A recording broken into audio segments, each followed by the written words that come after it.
Once upon a time, in a small, very charming pond, there lived a frog with an adventurous spirit and a heart full of goodwill.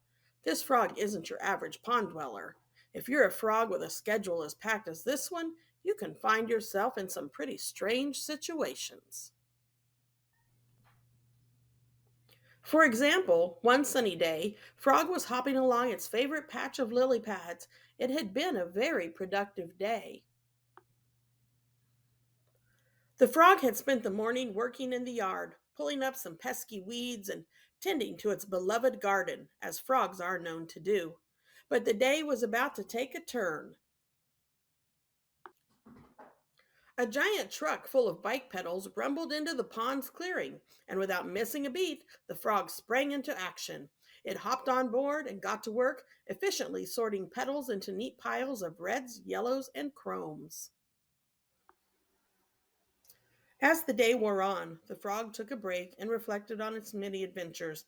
It had a deep love for working outdoors, but it knew that helping others was one of the most rewarding things in life. The frog had been part of mission work. Frog had even traveled to far off lands, including a trip with Mrs. Riggs. Teaching, the frog thought, is such a noble job. I mean, look at me. I went to Lincoln Grade School as a student, and now I get to help others learn, grow, and discover. There's no greater joy than working alongside my best friends. Maybe someday we'll all perform a musical about bicycle pedals. Ha ha ha. When the frog isn't sorting petals, teaching, or working in the yard, it can be found reading, thinking about Oreos, or enjoying the sweet, calming smell of a vanilla scented candle. Above all else, the frog cherishes its family. Nothing beats time with the family. It is clear that when it comes to what matters most, being together with loved ones is always number one. And if things ever get tough or the world feels like a scrapyard, which let's be real, it often does, the frog will think back to its childhood favorite book, The Little Red Hen. If I can just keep working hard, helping others, and keeping a positive attitude, I'll make it through.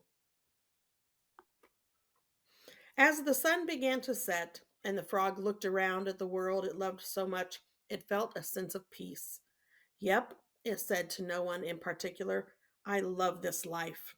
And with that, the frog hopped off into the sunset, ready for whatever the next adventure would bring. And now we'll hear The Wide-Mouthed Frog, a pop-up book by Keith Faulkner, illustrated by Jonathan Lambert.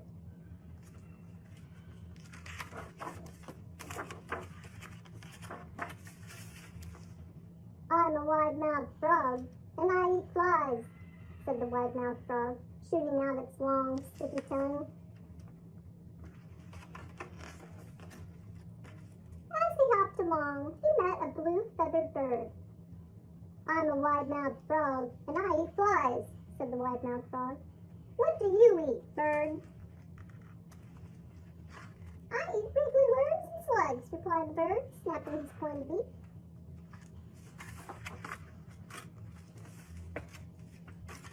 Next, the wide-mouthed frog met a furry brown mouse. I'm a wide-mouthed frog, and I eat flies, said the wide-mouthed frog. What do you eat, mouse?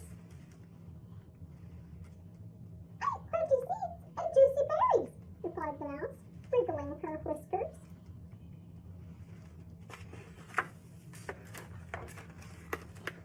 The wide-mouthed frog was still catching flies when he saw a big green alligator. I'm a wide-mouthed frog, and I eat flies, said the wide-mouthed frog. What do you eat, alligator? I eat delicious, wide-mouthed frogs, replied the alligator, showing his sharp white teeth. The wide-mouthed frog stopped catching flies and gulped. Then he puckered his lips and made his mouth as small as possible